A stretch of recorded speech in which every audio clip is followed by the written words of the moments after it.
Hi guys, Jim McCarthy from ConnectedDigitalWorld.com, and today we're taking a look at the ASUSTOR AS-202TE, and we're going to take a look at the XBMC integration that's available. Okay, so what I'm showing you today is my television in my living room, and I've got the ASUS AS-202TE. This is the 2-bay NAS unit, runs ADM 2.0 and has an integrated HDMI out port on it. I've run the HDMI cable from the NAS unit into my receiver and of course from my receiver to my TV. So what this gives me is in the living room, I've got another unit that I've added to my home entertainment rack, and I've got the content that I want to share back up to the big screen TV here, loaded onto this device, and I can play it right back over HDMI. It's a nice convenient way to do it. Today what I'm showing you is functionality that uses the optional ASUSTOR remote. There's an IR based remote that ASUSTOR will sell you. I would recommend buying it to use with this particular setup to use XBMC. It makes navigating the menus much easier. Okay, so you can see this is the screen you get to when you turn on the ASUSTOR and basically connect the HDMI into your TV. So you'll see this as the entry splash screen. Couple things to note here: ASUSTOR has bundled a version of Google Chrome on here, and then there's two web pages, one to administer ADM 2.0 on your NAS unit, the other one is YouTube. These basically open up the Chrome browser and let you surf the internet. This is really neat if you have a keyboard and a mouse attached to your NAS unit through the USB ports. These would really be a lot more useful, so I won't go into these much today. Today we're going to take a look at XBMC, and so we're going to go ahead and click on the OK button after using the arrow buttons to select. So what's happening here is the NAS unit is bringing up XBMC. This is version 12.2 Frodo build, and this is the build that ASUSTOR put out during December. And you can see here, what you see here is my TV, and it's scanning my database. And so what you see here is weather, system, videos, movies, and TV shows. So if you want to look at the latest weather forecast, you just go ahead and use the arrow button and select it. Up in the top left you can see today will be scattered clouds, tomorrow chance of snow, and I'll shock our friends down under who are in the middle of summer by going ahead and showing everybody how cold it really is in Illinois today. 12 degrees right now, high of 21 down to 7. Chance of snow tomorrow, 18 degrees. Perfect days to kind of sit around the house and watch some movies on your XBMC over your ASUSTOR NAS, right guys? So that's a nice feature. The weather for the US at any rate is set to Weather Underground. The only other selection that I've seen in here is Weather China if you want weather for China. But it's not a bad feature that XBMC adds. You've already got the TV screen up. Why not give yourself the ability to check your weather? Okay, now you're not going to load XBMC to be able to bring up your weather forecast, I'm sure, so let's go ahead and show you some of the other things that you can do here. System. Here's where you can make selections about how XBMC works with your system. Let's just bring up appearance really quick. This is where you'll add skins. I've got the skin called Back Row, and what this allows me to do is give a really nice visual presentation here in XBMC. Back row is the one that I like the most. I've looked at 4 or 5. So you can configure the experience here. You can configure the way this particular skin works. I'm in the US, so I'm going to pick English, region USA 12 hour. I could change that to USA 24 hour if I wanted a 24-hour clock, but I'm going to leave it. Character set default. If I'm in a country that uses a different character set or a different language, I can select that here. XBMC is pretty configurable. File lists, I can also configure how XBMC will show me my files. I can make these selections and choices and make them stick. So it's actually kind of nice. You can see that there's a lot of options here under appearance.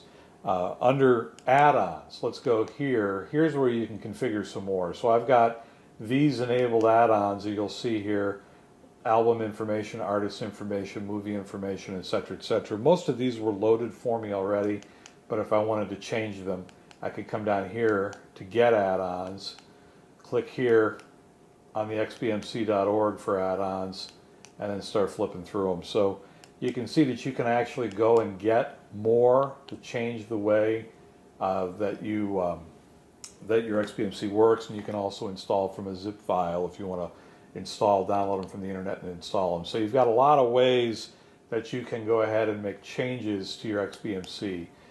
In addition, system. Here's where you can do things like video calibration, overscan, audio output, etc., etc. And I won't do that on this video today. I won't show you that today, but that is where you can do that. And when you fire up XBMC for the first time, you'll want to do that mainly to set the overscan for your TV. You can see there's a lot that you can do here in XBMC, but you're probably wondering, gee Jim, what does this thing look like when we go into videos? So let's take a look at the video settings. First of all, you can see the selections I've made. Show plot for unwatched items, download actor thumbnails. You can read that as well as I can. Update library on startup. You notice when I started this up that it was looking at my library. And the reason I have that set is if I add files, I don't want to have to manually rescan it. So I have that set up just to go from there. Playback options, you can see I've got play the next video automatically. This is great if I'm watching, say, a season of TV shows and I want to watch 2 or 3 episodes back to back. They'll just play automatically. Render method, it'll choose the best way.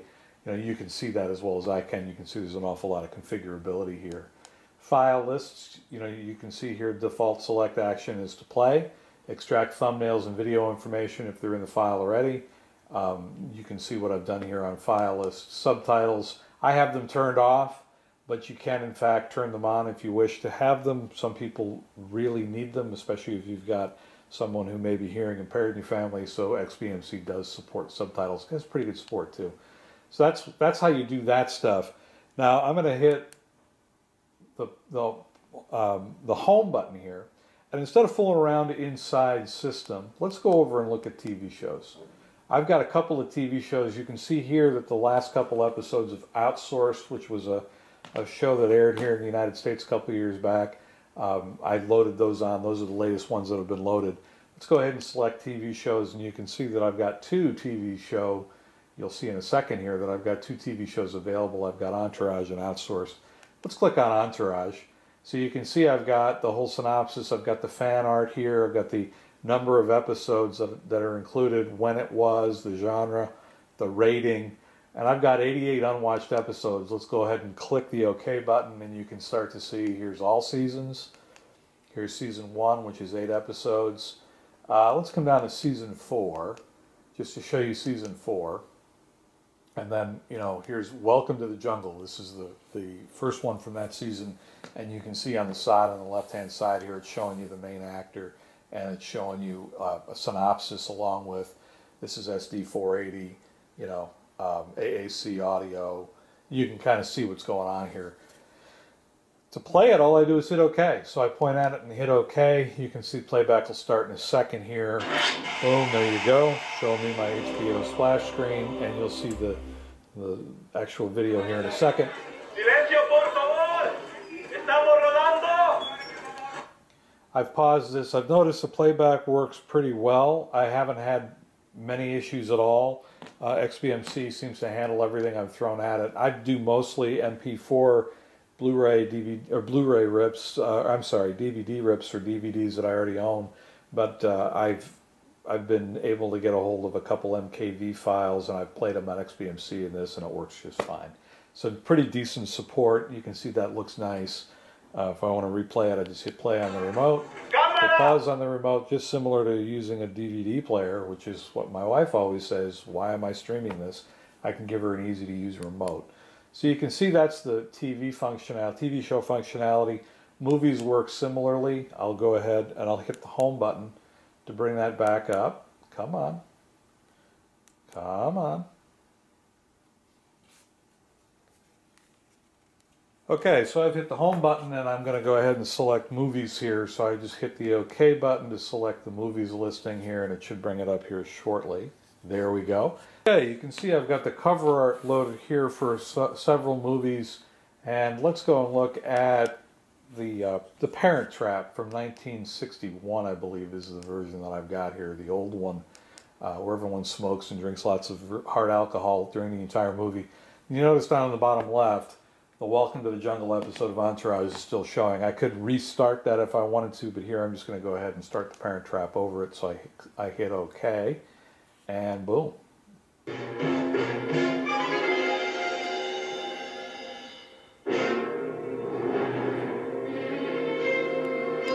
So as you can see, it works pretty well to play back movies and TV episodes. It'll also support music and photo playback. I find that there's probably other solutions that are a little bit easier to use for doing your photo and your movies, or rather your music, but it is possible to do all of that in one spot here on XBMC. I hope this walkthrough gives you a good viewpoint of what's possible. The ASUSTOR AS-202TE is a pretty nice place to do your XBMC playback from with an integrated HDMI. You can actually have the unit stuffed into your rack, connected to your receiver, and use it just like a DVD player, except it's got a couple hundred of your DVDs loaded. So just wanted to thank you for your time today and show you what this looked like. If you have any questions, please sound off in the comments on the post. This is Jim McCarthy, ConnectedDigitalWorld.com. Thanks again for your time. Have a happy, safe, and prosperous New Year in 2014.